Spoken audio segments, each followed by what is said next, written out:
नमस्कार मित्रों, मैं हूं आपका दोस्त मनोज श्रीवास्तव और आज फिर एक नया नोटिफिकेशन के साथ एक वीडियो लेकर आया हूं। तो चलिए देर ना करते हुए हम इस वीडियो को आगे देखते हैं और आप मेरे चैनल को सब्सक्राइब कर लें ताकि आपको इसी तरह से मैं वीडियो बनाकर आपको देता रहूं और आपको रोज़गार से संबंधित जानकारियां आप तक पहुंचाता रहूं। और बहुत मेहनत लगती है दोस्तों, आपके एक लाइक और सब्सक्राइब से मेरा मनोबल बढ़ेगा। तो मैं आपसे आशा करूंगा कि आप जो है ना मेरे चैनल को सब्सक्राइब कर लें। तो चलिए देर ना करते हुए देख लेते हैं आज किस विभाग में भर्ती निकली है। Madhya Pradesh power generating company limited, Madhya Pradesh शासन, ब्लॉक 9 शक्ति भवन, रामपुर, जबलपुर में ये भर्ती निकली है। Madhya Pradesh power generating company limited विभिन्न संवर्गों के पदों में सीधी भर्ती हेतु विस्तृत विज्ञापन नियम पुस्तिका इस प्रकार है। तो ये देख लेते हैं। तो इसमें भर्ती जो निकली, विज्ञापित पदों की संख्या, पद कोड, श्रेणीवार, पदों की जानकारी, अन्य बैकलॉग सहित इस तरह से है। वीडियो लंबा होगा तो आपसे आशा है कि आप लास्ट तक वीडियो देखेंगे। सहायक अभियंता उत्पादन, सहायक अभियंता उत्पादन के लिए नियमित पद 17 निकले हैं। सहायक अभियंता के लिए 16 पद निकले हैं। सहायक अभियंता के लिए उत्पादन के लिए 17 पद निकले हैं। तो देख लेते हैं। सहायक अभियंता सिविल के लिए, पाली रासायनिक के लिए, चिकित्सा अधिकारी, सुरक्षा कर्मी, इसके लिए कार्मिक अधिकारी, कनिष्ठ अभियंता संयंत्र के लिए निकले हैं 20 पद। और ये जो पद निकले हैं कनिष्ठ अभियंता संयंत्र इलेक्ट्रॉनिक के लिए 21 पद निकले हैं। तो इस प्रकार से ये रोस्टर है, इससे में देख सकते हैं। कनिष्ठ अभियंता सिविल के लिए, संयंत्र अभियंता के लिए भी निकले हैं। अब आगे देखते हैं। कार्यालय सहायक श्रेणी 3 के लिए, कार्यालय सहायक श्रेणी 3 के लिए भी 17 पद निकले हैं। इनका पद कोड है P15 और भंडार सहायक के लिए P16 है। कनिष्ठ शीघ्र लेखक के लिए P17 है। अग्निशामक के लिए 18 हैं। सुरक्षा सैनिक के लिए 38 पद हैं। तो वार्ड आया के लिए, वार्ड बॉय के लिए भी 2 पद हैं। तो ऐसे कुल पद जो हैं 346 पद हैं। तो आप देख सकते हैं। इनके लिए मैं आपको इसमें क्या योग्यता मांगी है उसके बारे में भी मैं आपको बताऊंगा। मेरा वीडियो आप पूरा देखिए, तभी आपको समझ में आएगा कि इसमें किस पद के लिए क्या योग्यता है और आवेदन कब से भरे जाना है और किस साइट से आवेदन भरे जाना है। ये भी मैं आपको लास्ट में, वीडियो के लास्ट में ये भी मैं बताऊंगा। तो ये सारी चीज़ें दी गई हैं। कुछ पद 346 पद हैं। तो इन सबको मिलाकर आगे दिए गए हैं, हम थोड़ा सा पढ़ लेते हैं।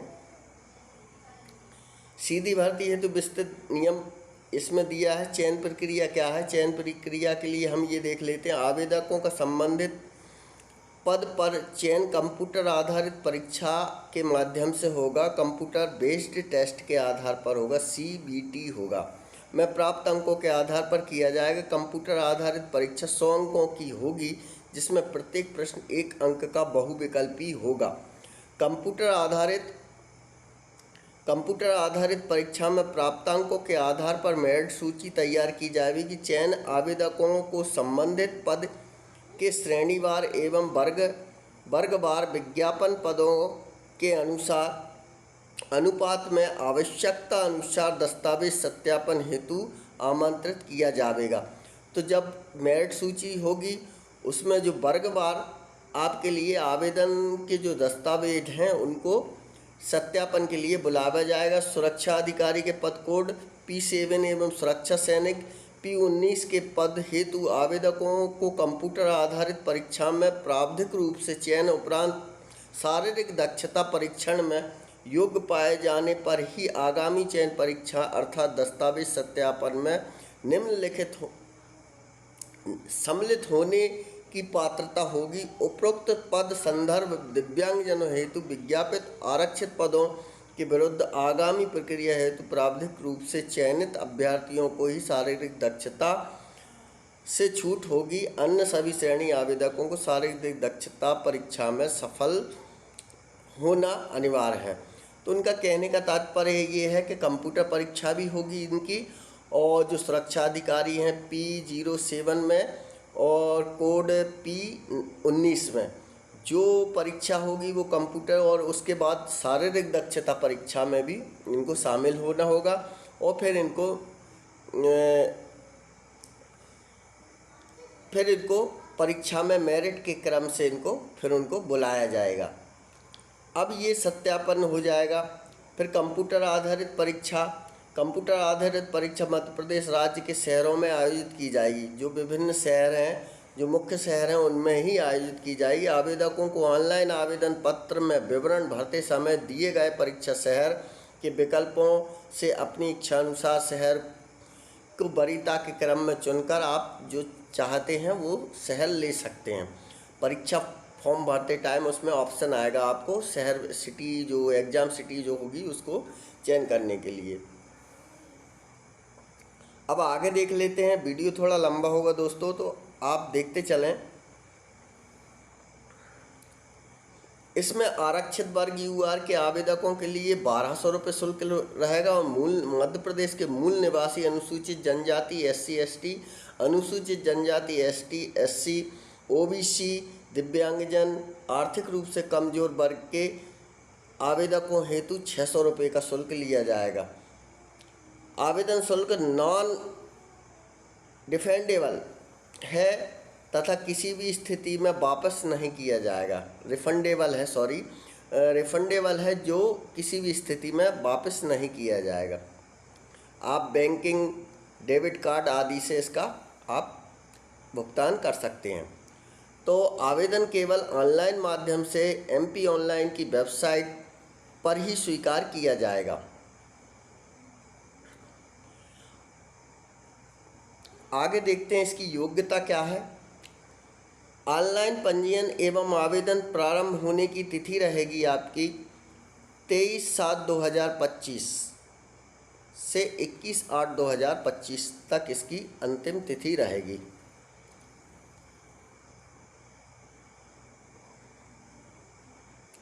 अब इसकी योग्यता सहायक अभियंत्रिता के लिए मैकेनिक UGC द्वारा मान्यता प्राप्त विश्वविद्यालय संस्थान से मैकेनिकल इंजीनियरिंग में नियमित BE, BTech अथवा AMIE डिग्री उत्तीर्ण होना चाहिए। और ये आप पढ़ सकते हैं, इसमें और भी ये हैं, आप चाहें तो स्क्रीनशॉट ले लें और मेरे WhatsApp ग्रुप को ज्वाइन कर लें, जिससे कि मैं आपको इसकी PDF आप तक उपलब्ध करा सकूं। सहायक अभियंत्रिता इलेक्ट्रॉनिक्स AICTE UGC द्वारा मान्यता प्राप्त विश्वविद्यालय संस्थान से इलेक्ट्रिक इंजीनियरिंग में नियमित BE, BTech के माध्यम से हम इसमें आवेदन कर सकते हैं। सहायक अभियंत्रिता के लिए वही मान्यता प्राप्त विश्वविद्यालय से इलेक्ट्रॉनिक्स में किया हुआ आपने ब्रांच से BE, और शैक्षणिक योग्यता कार्यानुभव उपरोक्त वर्णित पदों के आधार पर। सहायक अभियंत्र सिविल से जिसने BE डिग्री किया है, BTech BE जो किया है उनके लिए भी रहेगा। पाली रसायन के लिए रसायन इंजीनियरिंग में मैकेनिकल इंजीनियर, केमिकल इंजीनियरिंग में रहेगा इसका। आपने अगर किया है MSc भी किया है तो चलेगा, स्नातकोत्तर डिग्री चलेगा, रेगुलर होना चाहिए। चिकित्सा अधिकारी चिकित्सा अधिकारी के लिए मेडिकल काउंसिलिंग ऑफ इंडिया से मान्यता प्राप्त MBBS डिग्री उत्तीर्ण होना चाहिए। सुरक्षा अधिकारी के लिए मान्यता प्राप्त विश्वविद्यालय संस्थान से स्नातक होना चाहिए।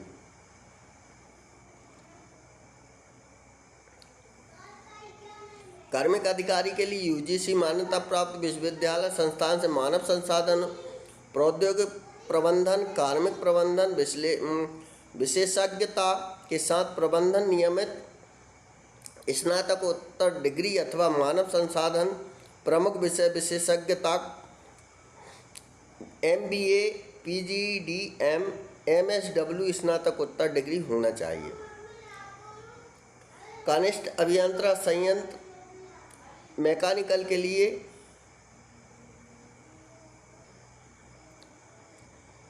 मैकेनिकल इंजीनियरिंग में डिप्लोमा या डिग्री होना चाहिए। कनिष्ठ अभियंत्रण इलेक्ट्रिकल्स में वही योग्यता रहेगी, विश्वविद्यालय से इलेक्ट्रिकल इंजीनियरिंग BE BTech आदि होना चाहिए। कनिष्ठ अभियंत्रण संयंत्र इलेक्ट्रॉनिक्स में डिग्री BTech BE आदि होना चाहिए। कनिष्ठ अभियंत्र का वही सिविल से BE BTech आदि होना चाहिए। संयंत्र सहायक मैकेनिकल में डीजल मैकेनिकल ट्रेड नियमित रेगुलर ITI ट्रेड प्रमाण पत्र होना चाहिए और मान्यता प्राप्त विश्वविद्यालय से हाई स्कूल सर्टिफिकेट 10वीं उत्तीर्ण होना चाहिए और ITI होना चाहिए। संयंत्र सहायक इलेक्ट्रिकल से मान्यता प्राप्त मंडल बोर्ड विश्वविद्यालय आदि से हाई स्कूल परीक्षा उत्तीर्ण होना चाहिए। SCVT NCVT उत्तीर्ण होना चाहिए। किसी भी ट्रेड में वायरमैन होना चाहिए, इलेक्ट्रीशियन, इलेक्ट्रॉनिक्स, इंस्ट्रूमेंटल ट्रेड में नियमित होना चाहिए। हाँ, नर्मदा नगर शहडोल रतलाम रामपुरा स्थित सेंटर ऑफ एक्सीलेंस ऑफ के अंतर्गत संशोधित औद्योगिक प्रशिक्षण संस्थान में इलेक्ट्रिकल ट्रेड में 2 वर्षीय राष्ट्रीय trade certificate ITI electronic trade में समतुल्य होना चाहिए भी मान्य होगा। कार्यालय सहायक श्रेणी 3 शासन द्वारा अथवा भारत सरकार द्वारा मान्यता प्राप्त शिक्षा में हाई सेकेंडरी उत्तीर्ण होना चाहिए। निम्नलिखित मान्यता प्राप्त संस्थान से किसी एक संस्थान में कंप्यूटर डिप्लोमा हो जाना चाहिए। UGC से मान्यता प्राप्त, UGC द्वारा मान्यता प्राप्त किसी मुक्त विश्वविद्यालय और ये इतने संस्थानों से होना चाहिए। आपके पास कोई BCA या DCA डिप्लोमा होना चाहिए।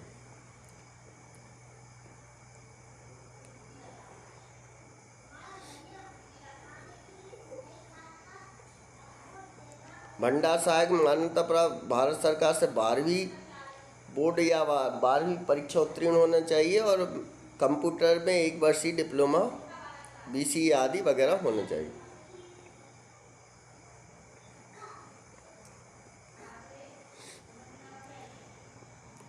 कनिष्ठ शीघ्र लेखक में भी मान्यता प्राप्त विश्वविद्यालय से 10वीं 12वीं पास होना चाहिए और 1 वर्षीय कंप्यूटर डिप्लोमा होना चाहिए इन मान्यता प्राप्त संस्थानों से।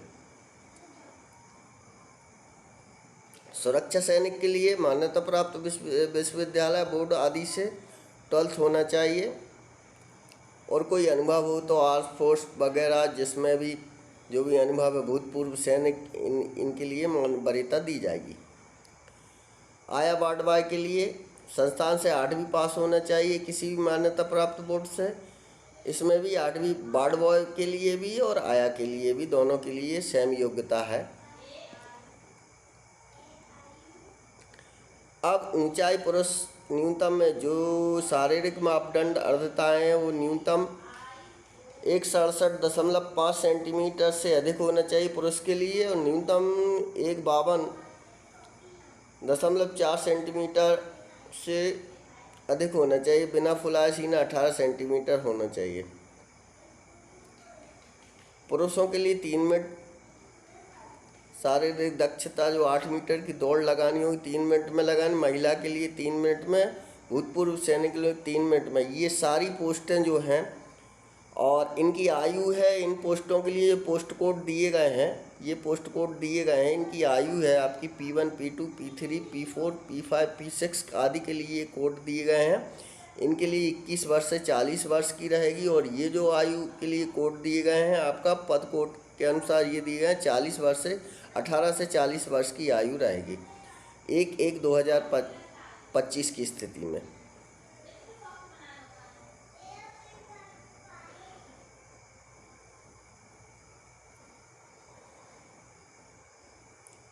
तो दोस्तों, आपको मेरे द्वारा दी गई जानकारी कैसी लगी, आप मुझे कमेंट्स बॉक्स में दें, पता करें और मुझे बताएं, तो मैं आपके सवालों का उत्तर दे सकूं। तो ठीक है दोस्तों, हर हर नर्मदे, जय गंगे माई, जय श्री राम, भारत माता की जय। मेरे चैनल को सब्सक्राइब ज़रूर कर लें।